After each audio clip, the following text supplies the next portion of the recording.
係啊，真係變態嘅喎，姐姐，你真係遇上咗一個有問題嘅喎，我第一次聽嘅喎，咁樣。所以話咯，我又驚我老公知道喎，你話我點算呢？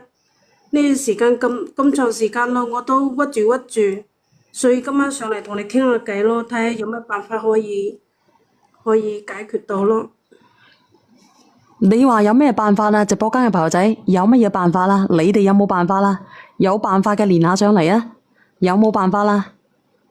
吓，我自己都眼花，你哋可唔可以幫我點點讚啊？阿小燕姐姐咧，而家仲俾人哋限緊流啊！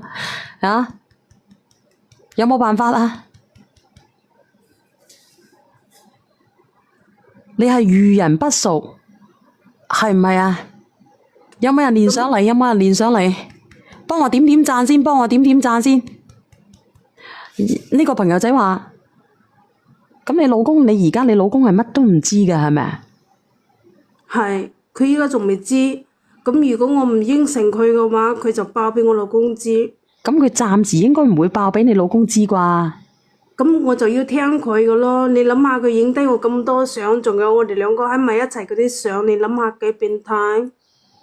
都係好變態嘅，你哋有冇辦法啦？我封咗啊！有冇人連上嚟？有冇超級評論員連上嚟？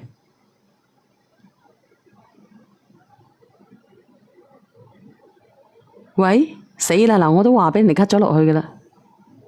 喂，你好，小玲姐姐，係點樣啊？分享下你嘅故事啊！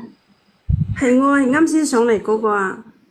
哦，你仲實名認證先啊？你好犀利喎！呢個叫做想要幸福嘅朋友仔。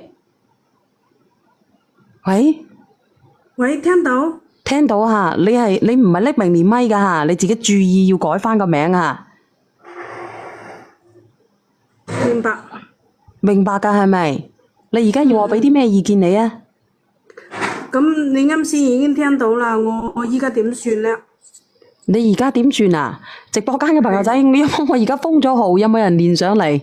有冇人連上嚟？你設置咗私密就得㗎啦。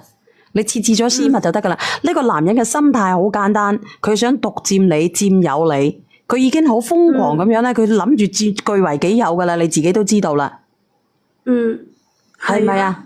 佢而係家甚至想像到要同你生個細佬哥啦，佢唔結婚啦。佢就一不做二不休啦。我應該咧，我估計咧，呢個男嘅嗰個嗰個乜嘢咧，嗰個家庭條件咧係唔會好得去邊嘅。如果唔係嘅話，佢就唔會跟住你啦係咯，我認為可能都係咁啊。嚇，係咪？嗯，嗱，呢個係啊。呢個朋友仔，你又連上嚟做乜嘢？呢個我視覺啊，呢個朋友仔你又連上嚟做乜嘢啊？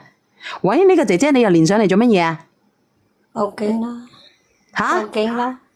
我話去報警。咁好啦，因為我呢個話題唔講住，因為啱先封咗號。哦，好嘅，報警啦！哦，即係你講佢係咪？係，叫佢去報警得噶啦，冇錯噶啦。佢唔呢個靚女，你唔知道我嘅情況㗎。